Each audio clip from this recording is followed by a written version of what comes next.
Ayni damda Sirdaryo viloyati Sirdaryo tumani 9-davlat maktabgacha ta'lim tashkilotida Reja Emilio yondashuvi asosida o'quv seminari tashkil etildi.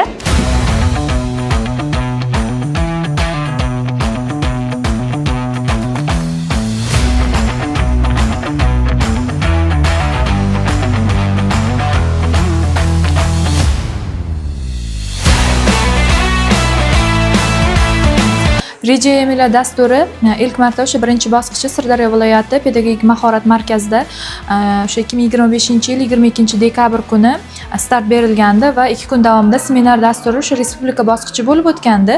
Hozirgi kunda Sirdaryo viloyatida viloyat bosqichi o'sha Sirdaryo viloyatining 9-davlat maktabgacha ta'lim tashkilotida bo'lib o'tishi kuzatilmoqda. Hozirgi kunda o'sha Reja Emilio dasturini asosiy maqsadi bu bolalarda ijodkorlik yo mustaqil fikrlashni amalga oshiruvchi va bolalarda ijodkorlikni asosan rivojlantirishga qaratilgan hisoblanadi. Reja Emilio dasturi hozirgi kunda bir dolzarb, ya'ni maktabgacha ta'lim tashkilotida kirib kelishi dolzarb bo'lgan dasturlardan biri hisoblanib, bolalarda ijodkorlikni yanada rivojlantirish, tabiiy materiallardan ko'proq foydalanib, o'zlari mustaqil ravishda mashg'ulotlarda o'zlarini ko'rsata olishi, ya'ni o'ylagan fikrlarini, o'ylagan narsalarini ijodkorlik sifatida chiqarib berish asosiy maqsad bo'lib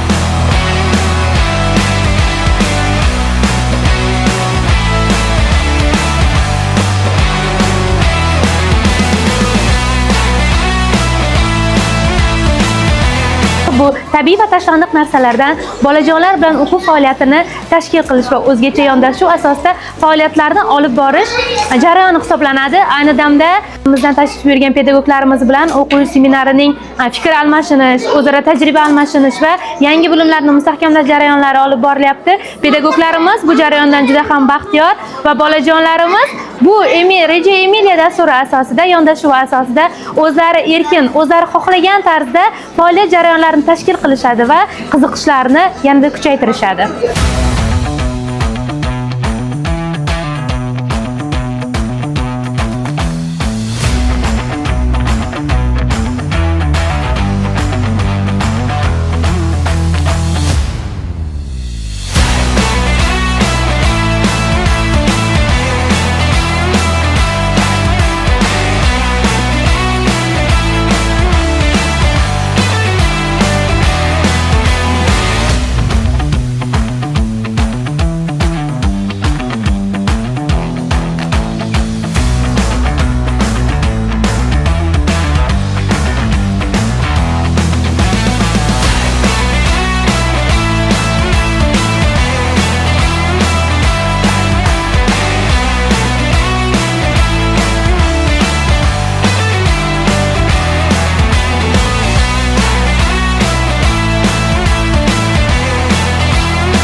Tumani 9-sonli davlat maktabgacha ta'lim tashkilotida Reja Emilio dasturi asosida seminar tashkil qilindi.